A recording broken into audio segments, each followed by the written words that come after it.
Hello guys, welcome in our YouTube channel अनुभव academy. दोस्तों, हम प्राथमिक शिक्षक पात्रता परीक्षा 2020 की तैयारी कर रहे हैं, जिसमें हम बाल विकास एवं शिक्षा शास्त्र के क्वेश्चनों को सॉल्व कर रहे थे जो पूर्व में आयोजित हुई परीक्षाओं में आए हुए थे।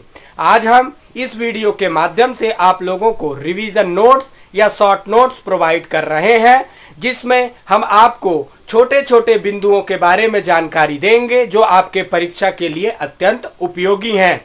दोस्तों, इस बाल विकास एवं शिक्षा शास्त्र के सब्जेक्ट को हमने 3 पार्ट में रिवीजन नोट्स में बनाया हुआ है। तीनों पार्ट को आप देखें और परीक्षा में जाने के पहले इसका रिवीजन एक बार जरूर करें। तो दोस्तों, चैनल को सब्सक्राइब जरूर करें, जिससे आगे आने वाले वीडियोस भी आपको आसानी से मिल सके। तो आइए अब हम शुरुआत करते हैं। बाल विकास एवं शिक्षा शास्त्र।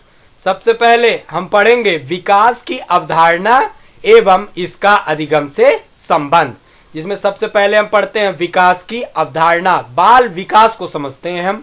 विकास जीवन पर्यंत चलने वाली एक निरंतर प्रक्रिया है।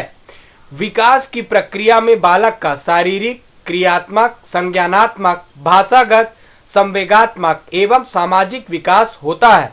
दोस्तों, बाल विकास एवं शिक्षा शास्त्र एक डिस्क्रिप्टिव सब्जेक्ट है, समझने वाला सब्जेक्ट है, जिसमें इसके शब्दों को हमको समझना है। जैसे यहाँ पे दिया है विकास, अर्थात बाल विकास एक जीवन पर्यंत चलने वाली एक निरंतर प्रक्रिया है। किसी भी चीज का विकास होता है वो एक निरंतर उसके जीवन भर चलने वाली प्रक्रिया होती है। चाहे उसके शरीर का विकास हो, उसके भाषा का विकास हो, उस सामाजिक चीजों का विकास हो, तो ये जीवन पर्यंत चलता है। विकास प्रक्रिया में किसी भी बालक का शारीरिक, शरीर का विकास, क्रियात्मक, क्रियाओं का विकास, संज्ञानात्मक विकास, भाषाओं का विकास, सामाजिक विकास, ये सारे विकास होते हैं जो जीवन पर्यंत चलते रहते हैं। अरस्तु के अनुसार, अरस्तु जी ने कहा था, विकास आंतरिक एवं बाह्य कारणों से व्यक्ति में परिवर्तन है। आंतरिक कारण उसके शरीर के अंदर जो भी कारण होते हैं, बाह्य कारण समाज का कारण, वातावरण, इसके कारण विकास होता है, बालक का एक विकास होता है। विकास के अभिलक्षण की बात करें तो विकास एक जीवन पर्यंत चलने वाली प्रक्रिया है जो गर्भाधारण से लेकर मृत्यु पर्यंत होती रहती है। गर्भाधारण अर्थात जब बच्चा गर्भ में होता है और जब मृत्यु उसकी होती है, जब उसका पूरा जीवन समाप्त होता है, तब तक विकास होता रहता है। विकासात्मक परिवर्तन प्रायः व्यवस्थित, प्रगतिशील और नियमित होते हैं। विकास बहुआयामी होता है जो कुछ क्षेत्रों में तीव्र तथा कुछ अन्य क्षेत्रों में धीमी गति से होता है। विकासात्मक परिवर्तनों में प्रायः परिपक्वता में प्रायः क्रियात्मक स्तर पर उच्च स्तरीय वृद्धि देखने में आती है। अब हम विकास के आयामों के बारे में पढ़ेंगे। मनोवैज्ञानिकों ने अध्ययन के दृष्टिकोण के विकास के आयाम को निम्नलिखित भागों में बांटा है। पहला, किसी भी का शारीरिक विकास, सांवेगिक विकास, भाषाई विकास, मानसिक विकास, क्रियात्मक विकास और सामाजिक विकास। इनके नाम से ही स्पष्ट है। शारीरिक अर्थात शरीर का विकास, संवेगिक अर्थात बढ़ता हुआ विकास। संवेग का अर्थात होता है वेलोसिटी, जो आप फिजिक्स में पढ़ते हैं, उसी सब्जेक्ट से आप इसको कोरिलेट करिए। भाषाई विकास, उसके भाषा का विकास। मानसिक, उसके दिमाग का विकास, सोचने का विकास।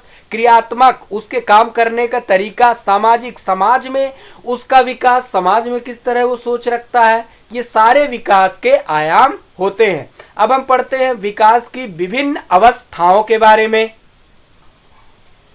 विकास की विभिन्न अवस्थाएं। प्रत्येक बच्चे के विकास की विभिन्न अवस्थाएं होती हैं। इन्हीं अवस्थाओं में बच्चों का एक निश्चित विकास होता है। रॉस के अनुसार बालक के विकास की 4 महत्वपूर्ण अवस्थाएं होती हैं जो निम्नलिखित हैं। एक होती है सहसा अवस्था। 1 से 5 वर्ष की अवस्था को सहसा अवस्था कहते हैं। 5 से 12 वर्ष की अवस्था को बाल्यावस्था कहते हैं।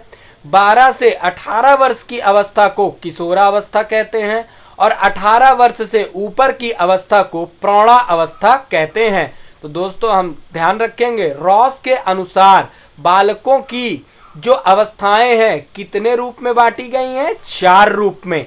अब हम पढ़ते हैं विकास का अधिगम से क्या संबंध है। अधिगम का सबसे पहले हम समझेंगे अर्थ क्या है। अधिगम का अर्थ होता है सीखना। गेट्स के अनुसार अनुभव द्वारा व्यवहार में रूपांतर लाना ही अधिगम है। अनुभव, एक्सपीरियंस द्वारा अपने व्यवहार में, बालक के व्यवहार में रूपांतर, परिवर्तन लाना ही अधिगम कहलाता है। विकास के विभिन्न पहलुओं का आपस में घनिष्ठ संबंध है एवं ये सभी अधिगम को प्रभावित करते हैं। शारीरिक विकास विशेषकर छोटे बच्चों में मानसिक व संज्ञानात्मक विकास में सहायक होता है। अर्थ निकालना, अमूर्त सोच की क्षमता विकसित करना, विवेचना व कार्य अधिगम की प्रक्रिया के सर्वाधिक महत्वपूर्ण पहलू हैं। बच्चे व्यक्तिगत स्तर पर एवं दूसरों से भी विभिन्न तरीकों से सीखते हैं, जैसे अनुभव, स्वयं किसी भी कार्य को करने से, प्रयोग करने से, किसी बात को सुनने से, सोचने से, पढ़ने तथा लेखन के द्वारा अभिव्यक्त करने से।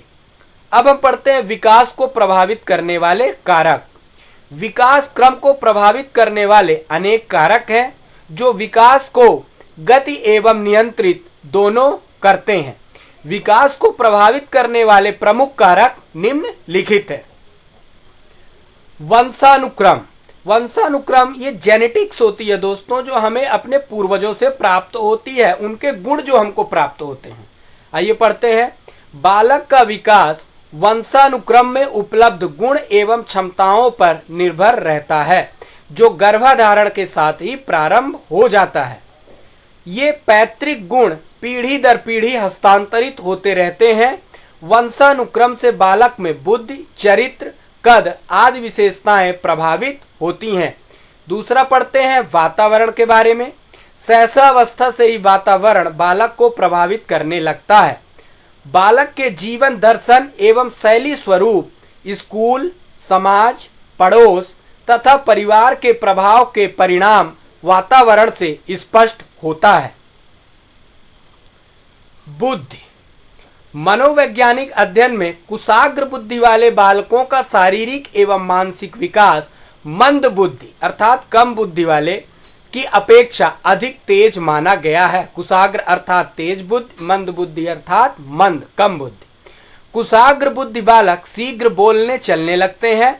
प्रतिभाशाली बालक 11 माह में, सामान्य बालक 16 माह में और मंद बुद्धि बालक 24 माह की आयु में बोलना सीखता है। अर्थात जो होशियार बालक होता है वो 11 माह में ही बोलना चालू कर देता है, जबकि कम बुद्धि वाला बालक 24 माह में बोलना शुरू करता है। लिंग के बारे में। बालकों के शारीरिक एवं मानसिक विकास में लिंग भेद का प्रभाव भी पड़ता है। जन्म के समय बालकों का आकार बड़ा होता है, किंतु बाद में बालिकाओं में शारीरिक विकास की गति तीव्र होती है। बालिकाओं में मानसिक एवं यौन परिपक्वता बालकों से पहले आ जाती है। पोषण। यह वृद्धि तथा विकास का महत्वपूर्ण घटक होता है। बालकों के विकास में प्रोटीन, वसा, फैट्स, कार्बोहाइड्रेट, खनिज लवण इत्यादि की आवश्यकता पड़ती है किसी भी बालकों के विकास में।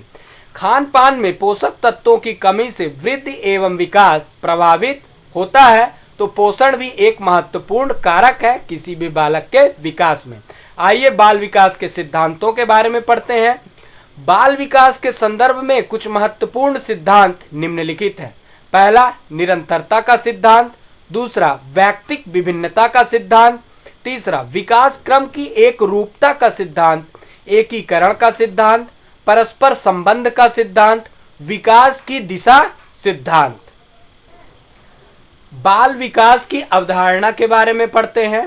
बाल विकास का सामान्य अर्थ बालकों का मानसिक व शारीरिक विकास है। मानसिक दिमागी और शारीरिक उनके शरीर से संबंधित विकास शारीरिक, मानसिक, सामाजिक, संज्ञानात्मक, भाषाई तथा धार्मिक इत्यादि है।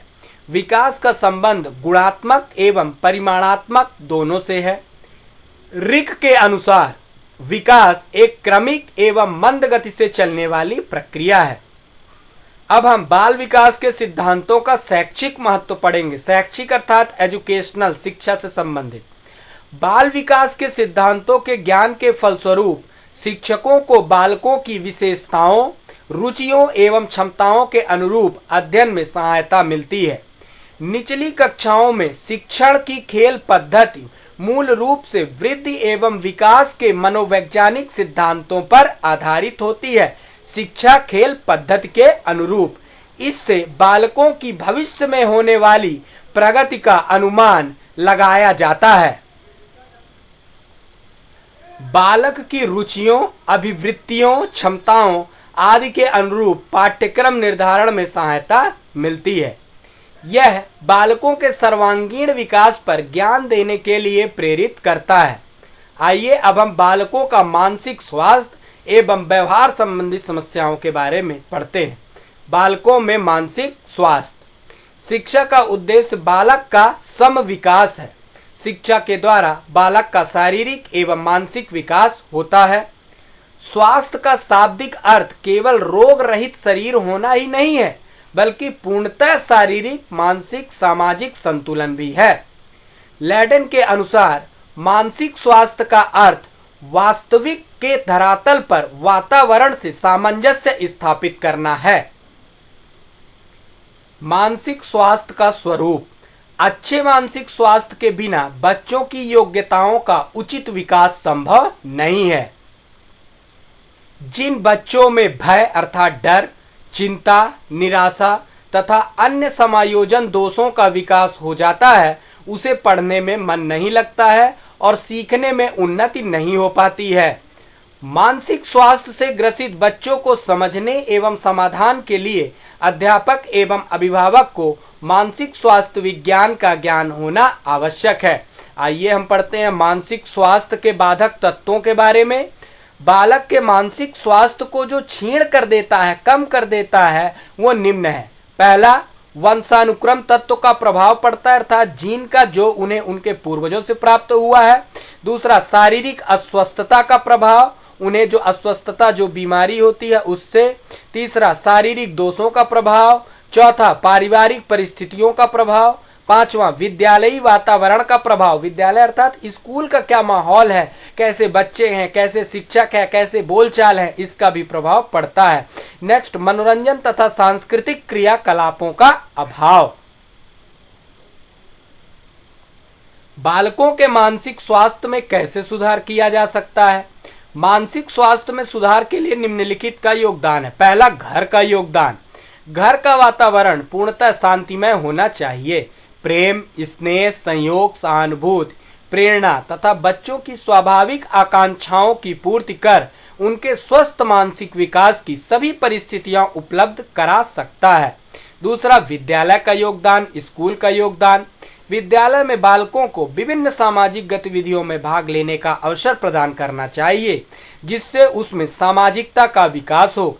तीसरा, समाज का योगदान, सोसाइटी का योगदान। समाज में रहकर बालक परस्पर सहयोग एवं सहकारिता की भावना का विकास करता है। बालकों के व्यवहार संबंधी समस्याओं के बारे में पढ़ते हैं। बालकों की व्यवहार संबंधी विभिन्न समस्याएं जैसे शारीरिक, मानसिक, संवेगात्मक तथा सामाजिक समायोजन से संबंधित होती हैं। यहाँ उनके व्यवहार संबंधी समस्याओं के निम्न प्रकार से स्पष्ट कर सकते हैं। पहला, शारीरिक अवयवों पर आधारित समस्याएं।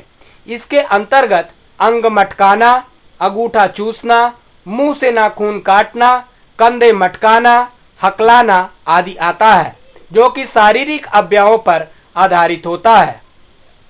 मानसिक अवयवों पर आधारित समस्याएं। इसके अंतर्गत निर्णय लेने की क्षमता, व्यवहार में नीरसता, अदूरदर्शिता, अविवेकशीलता, विषय में अरुचि, घमंड आदि आता है। नेक्स्ट, संवेगात्मक अवयवों पर आधारित समस्याएं। इसके अंतर्गत घबराहट होना, किसी चीज की हट करना, कल्पनाशीलता, क्रोध करना, नकारात्मक भाव आना, शर्मीलापन, चिड़चिड़ापन आदि आता है। नेक्स्ट, सामाजिक अवयवों पर आधारित समस्याएं। इसके अंतर्गत झगड़ा करना, हट करना व अवज्ञा करना, चोरी करना आदि इसके अंतर्गत आता है। इसके बाद अब हम व्यवहार संबंधी समस्याओं का कारण क्या है उसके बारे में पढ़ेंगे। व्यवहार संबंधी समस्याओं के कारण के बारे में पढ़ेंगे, जो मूलतः 3 प्रकार के हैं। पहला है पारिवारिक वातावरण, जो व्यवहार संबंधी समस्याओं का सबसे बड़ा कारण है। दूसरा विद्यालय का वातावरण और तीसरा है सामाजिक वातावरण। आइए अब हम व्यवहार संबंधी जो समस्याएं हैं उसका उपचार क्या है, उसका निदान क्या है, उसके बारे में पढ़ते हैं। व्यवहार संबंधी समस्याओं के उपचार निम्नलिखित हैं। पहला है प्रेम व सहानुभूतिपूर्ण व्यवहार, ऊबी मूल प्रवृत्तियों का सोजन, नेक्स्ट पुरस्कार, नेक्स्ट स्वस्थ मनोरंजन का साधन, नेक्स्ट धर्म एवं नैतिकता की शिक्षा, नेक्स्ट है सही मार्गदर्शन देना, नेक्स्ट है शिक्षक व अभिभावक से समय समय पर संपर्क करना, जैसे पेरेंट्स टीचर मीटिंग आजकल होती हैं, बालक के अनुरूप पाठ्यक्रम बनाना। आइए अब हम वंशानुक्रम एवं वातावरण के बारे में पढ़ते हैं, जेनेटिक्स और एनवायरनमेंट। वंशानुक्रम का अर्थ एवं परिभाषा के बारे में पढ़ेंगे। सबसे पहले वंशानुक्रम या अनुवांशिक गुणों का एक पीढ़ी से दूसरी पीढ़ी में स्थानांतरण होने की प्रक्रिया को अनुवांशिकता या वंशानुक्रम कहते हैं। अनुवांशिकता के माध्यम से शारीरिक, मानसिक, सामाजिक गुणों का स्थानांतरण बालकों में होता है। बी.एन. झा के अनुसार वंशानुक्रम व्यक्ति की जन्मजात विशेषताओं का पूर्ण योग है तथा जेम्स ड्रेवर के अनुसार माता पिता की शारीरिक एवं मानसिक विशेषताओं का संतानों में हस्तांतरण होना वंशानुक्रम है। आइए हम वंशानुक्रम के सिद्धांतों के बारे में पढ़ते हैं। वंशानुक्रम पर अनेक अध्ययन हुए हैं। इन अध्ययनों के आधार पर कुछ सिद्धांत प्रतिपादित किए गए हैं जो निम्नलिखित हैं। पहला है बीज कोष की निरंतरता का सिद्धांत, दूसरा समानता का सिद्धांत, तीसरा प्रत्यागमन का सिद्धांत, चौथा जीव सांख्यिकी सिद्धांत, पांचवां लैमार्क का सिद्धांत, छठवां डार्विन का सिद्धांत, सातवां सोरेनसन की भिन्नता का सिद्धांत, आठवां अर्जित गुणों के वितरण का सिद्धांत और नौवां है अर्जित गुणों के अवितरण का सिद्धांत। आइए वंशानुक्रम के प्रभाव के बारे में पढ़ते हैं। वंशानुक्रम का प्रभाव। पाश्चात्य मनोवैज्ञानिकों ने वंशानुक्रम के परिप्रेक्ष्य में अनेक परीक्षण एवं अध्ययन किए हैं। इसके आधार पर इन्होंने सिद्ध किया कि बालकों के व्यक्तित्व के प्रत्येक पहलू पर वंशानुक्रम का प्रभाव पड़ता है। बालकों पर पड़ने वाले वंशानुक्रम के महत्वपूर्ण प्रभाव निम्न हैं। पहला है शारीरिक लक्षणों पर प्रभाव, दूसरा है बुद्धि प्रभाव और तीसरा है चरित्र पर प्रभाव। आइए अब हम वातावरण का अर्थ एवं उसकी परिभाषा के बारे में पढ़ते हैं। वातावरण का अर्थ है पर्यावरण। वातावरण मानव जीवन के विकास पर महत्वपूर्ण प्रभाव डालता है। मानव विकास में जितना योगदान आनुवांशिकता का है उतना ही वातावरण का है। एनास्टैसी के अनुसार पर्यावरण वह हर चीज है जो व्यक्ति के जीवन के अतिरिक्त उसे प्रभावित करती है तथा जिस बर्ट के अनुसार जो किसी एक वस्तु को चारों ओर से घेरे हुए है तथा उस पर प्रत्यक्ष प्रभाव डालता है वह पर्यावरण होता है। वातावरण संबंधी कारकों के बारे में पढ़ते हैं। वातावरण से संबंधित कारक निम्नलिखित हैं। पहला सामाजिक कारक, दूसरा आर्थिक कारक और तीसरा सांस्कृतिक कारक। आर्थिक कारक अर्थात पैसा, रुपया, इन सब चीजों से संबंधित है। सामाजिक कारण समाज से संबंधित है, जिस समाज में हम रह रहे हैं। सांस्कृतिक कारक अर्थात कल्चरल एक्टिविटीज से संबंधित है। पहला हम वातावरण के प्रभाव के बारे में पढ़ते हैं। पाश्चात्य मनोवैज्ञानिकों के अनुसार बालक के व्यक्तित्व के प्रत्येक पहलू पर भौगोलिक, सामाजिक और सांस्कृतिक वातावरण का व्यापक प्रभाव पड़ता है। बालकों पर पड़ने वाले वातावरण के प्रभाव निम्नलिखित है।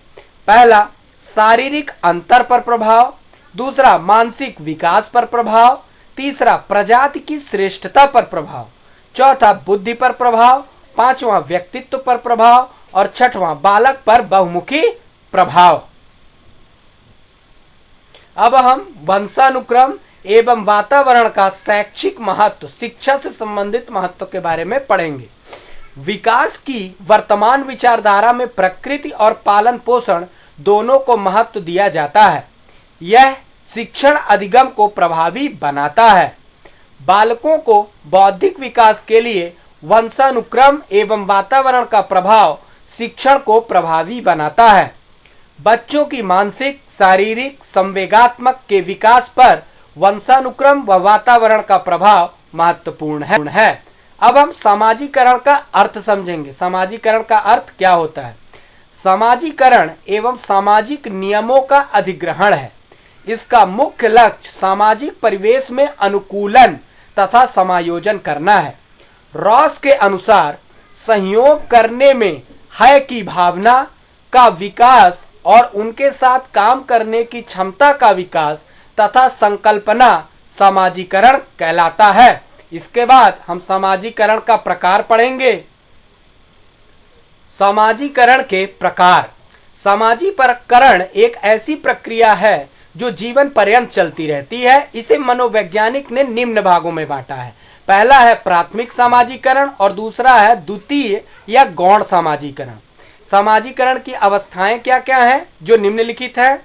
शैशव काला अवस्था, दूसरा है प्रारंभिक बाल्यावस्था, फिर उत्तर बाल्यावस्था और लास्ट है किशोरा अवस्था। इसके बाद हम सामाजिकरण के सिद्धांत के बारे में पढ़ेंगे। सामाजिकरण के सिद्धांत।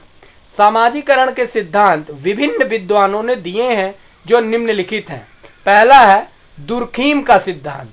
दुर्खीम के अनुसार प्रत्येक समाज में अपनी विचारधारा, मूल्य, आदर्श, भाव, संस्कार तथा मान्यताएं प्रचलन में होती हैं।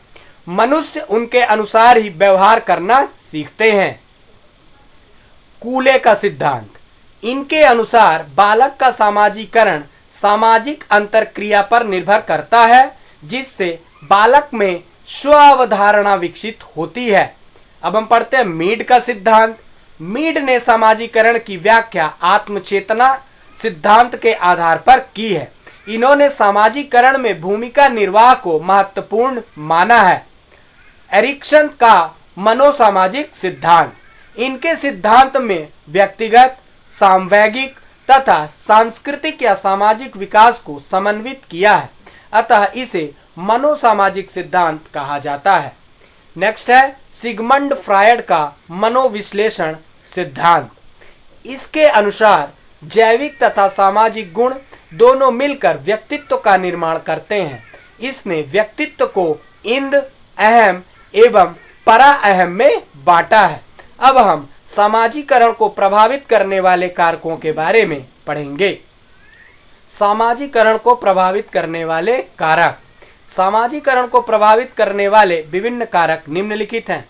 पहला है पालन पोषण किसी बालक का, दूसरा सामाजिक शिक्षण, समाज की शिक्षाओं को जानना, तीसरा है पुरस्कार एवं दंड, चौथा है पड़ोस, फिर है समुदाय, सहानुभूति, वंशानुक्रम, परिवार, स्कूल और लास्ट है धर्म। सामाजिकरण की प्रक्रिया के मुख्य अभिकर्ता हैं जो निम्नलिखित हैं। पहला, अध्यापक की भूमिका महत्वपूर्ण होती है, अभिभावक की भूमिका, खेल की भूमिका, परिवार की भूमिका तथा मित्र एवं समूहों की भूमिका। इसके बाद अब हम पियाजे, पावलोव, कोहलर और थॉर्नडाइक की रचना एवं आलोचनात्मक स्वरूप के बारे में पढ़ेंगे। दोस्तों, ये परीक्षाओं में जरूर पूछे जाएंगे। इन प्रश्नों को थोड़ा या फिर इनकी जो समरी है उसको हम ध्यान से समझेंगे। सबसे पहले है जीन पियाजे का सिद्धांत। जीन पियाजे 1896-1980 ये इनका जन्म और मृत्यु का वर्ष है। स्विट्जरलैंड के एक मनोवैज्ञानिक थे। कौन? जीन पियाजे स्विट्जरलैंड के थे, जिन्होंने संज्ञानात्मक विकास के सिद्धांत का प्रतिपादन किया था। क्वेश्चन पूछा जाएगा, संज्ञानात्मक विकास के सिद्धांत का प्रतिपादन किसने किया था? जीन पियाजे। संज्ञानात्मक विकास का तात्पर्य बच्चों के सीखने और सूचनाएं एकत्रित करने के तरीके से है। इस अवधान में वृद्धि, प्रत्यक्षीकरण, भाषा, चिंतन, स्मरण शक्ति और तर्क शामिल है। अब हम संज्ञानात्मक विकास की अवस्थाओं के बारे में पढ़ेंगे। पियाजे ने संज्ञानात्मक विकास को 4 अवस्थाओं में विभाजित किया है, जो निम्नलिखित है। पहला है इंद्रिय जनित गामक संवेदी प्रेरक अवस्था, जन्म से 2 वर्ष तक। दूसरा है पूर्व सक्रियात्मक अवस्था, जो कि 2 से 7 वर्ष तक होती है। तीसरा है पूर्व सक्रियात्मक अवस्था, जो कि 7 से 11 वर्ष तक होती है।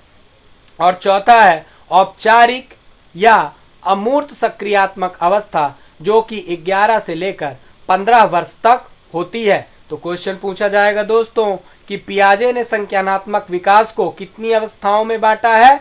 कुल 4 अवस्थाओं में बांटा है।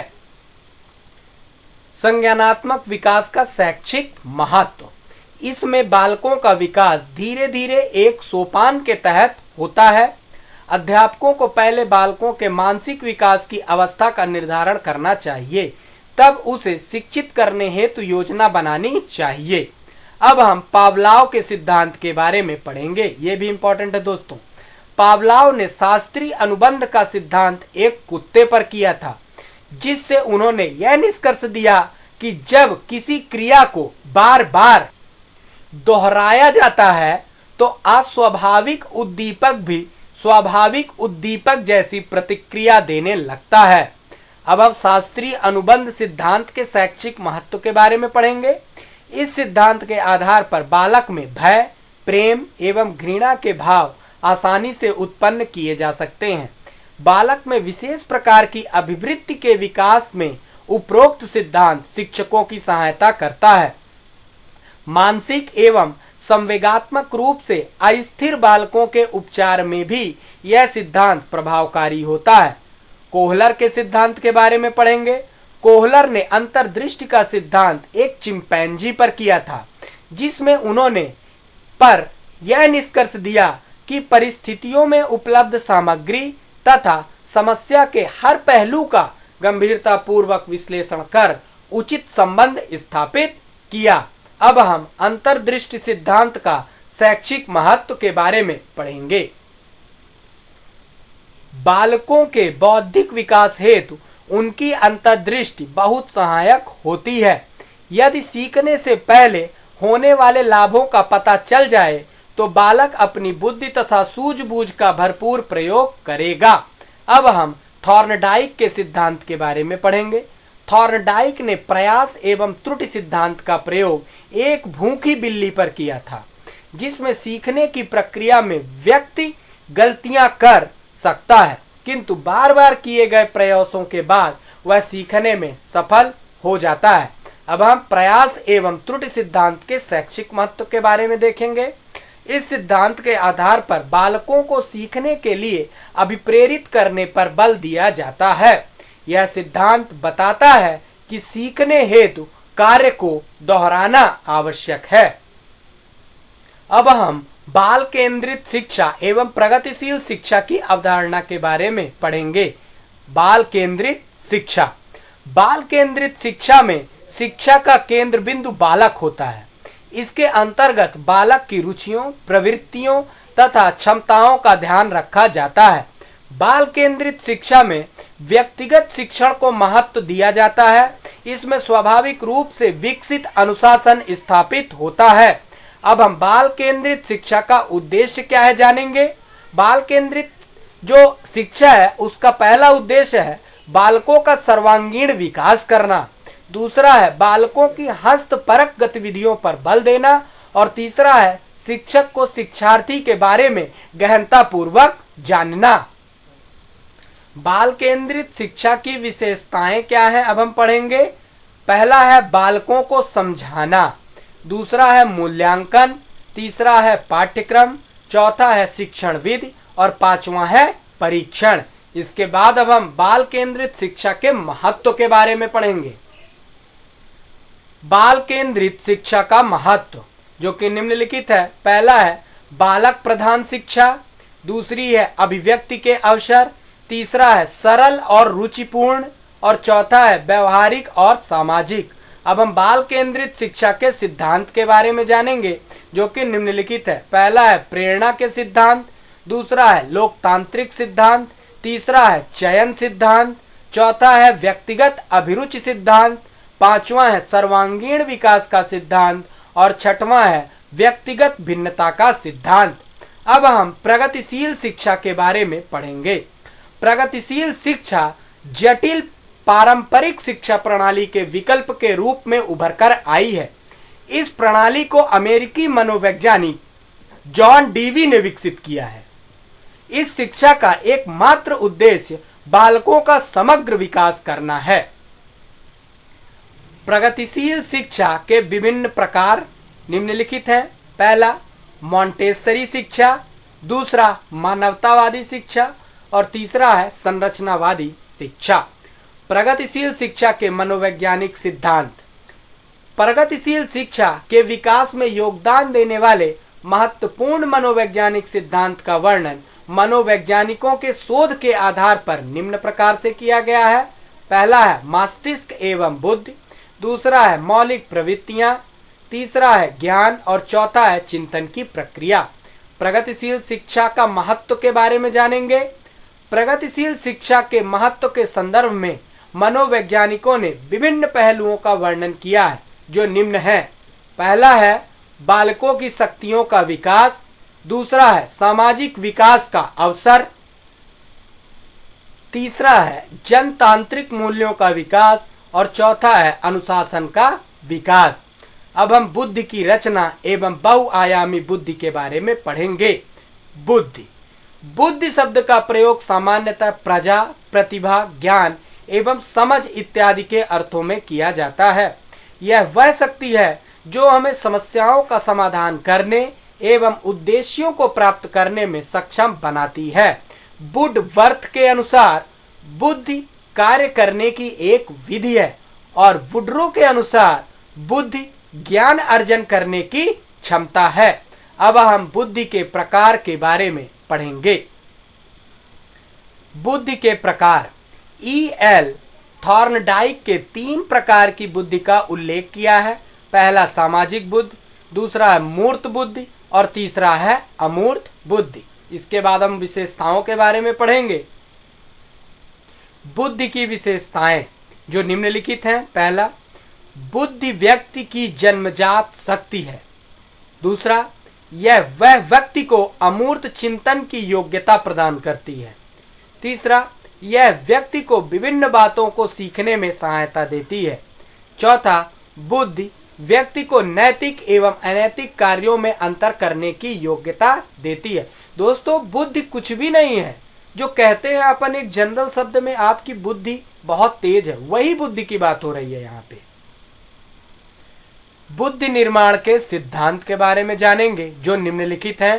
पहला, एक कारक सिद्धांत, दूसरा द्विकारक सिद्धांत, तीसरा है थॉमसन या प्रतिदर्श सिद्धांत, चौथा है समूह कारक सिद्धांत, पांचवा है गिलफोर्ड का त्रिआवी सिद्धांत, छठवां है पदानुक्रमिक सिद्धांत, सातवां है फ्लूइड तथा क्रिस्टलाइज्ड सिद्धांत, नेक्स्ट है हार्वर्ड गार्डनर का बहुबुद्धि सिद्धांत, नेक्स्ट है बहुकारक सिद्धांत और लास्ट है रॉबर्ट स्टर्नबर्ग का त्रिपाचीय सिद्धांत।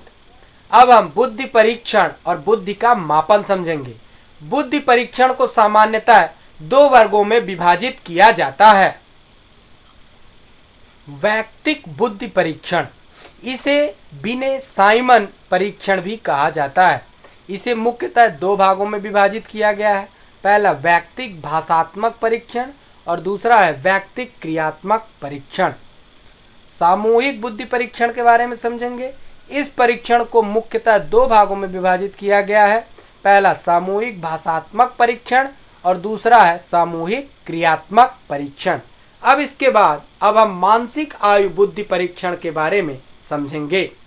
किसी व्यक्ति का बौद्धिक विकास अपने समान आयु वर्ग की तुलना में कितना हुआ है, इस मापन की विधि को मानसिक आयु कहते हैं। टर्मन ने सर्वप्रथम बुद्धि लब्धांक ज्ञात करने की विधि बताई। इसके अनुसार बुद्धि लाब्धि का सूत्र है कि बुद्धि लाब्धि बराबर मानसिक आयु बटे कालानुक्रमिक आयु गुणे 100। मनोवैज्ञानिक वेस्लर द्वारा निर्मित बुद्धि लब्धि वितरण जो चार्ट है वो इस प्रकार है। अगर बुद्धि लब्धि 130 या उससे ऊपर आता है तो उसे अतिश्रेष्ठ बुद्धि के श्रेणी में रखा गया है। 120 से 129 तक में श्रेष्ठ बुद्धि, 110 से 119 तक में उच्च सामान्य बुद्धि, 90 से 109 तक सामान्य बुद्धि, 80 से 89 तक मंद बुद्धि, 70 से 79 अगर बुद्धि लब्धि है तो क्षीण बुद्धि, और 69 से नीचे है तो निश्चित क्षीण बुद्धि के श्रेणी में रखा गया है। दोस्तों, इसके बाद हम मनोवैज्ञानिक मेरिल द्वारा निर्मित बुद्धि लब्धि वितरण के बारे में अगले वीडियो में पढ़ेंगे। तो दोस्तों, आपको इस वीडियो को, आप कोई भी काम कर रहे हो, कहीं सफर कर रहे हो, आप अपने मोबाइल से ईयरफोन में लगाकर इसको सुनते रहें और अपने दिमाग में चीजों को केवल प्राप्त करते रहें। ये हमें सॉल्व नहीं करना है, केवल सुनना है। तो इसका नेक्स्ट वीडियो, नेक्स्ट पार्ट भी हम आपको जल्द ही लाएंगे। तो चैनल को सब्सक्राइब जरूर कीजिए और वीडियो को लाइक कीजिए, जिससे अगले आने वाला वीडियो आपको आसानी से मिल सके। नमस्कार दोस्तों।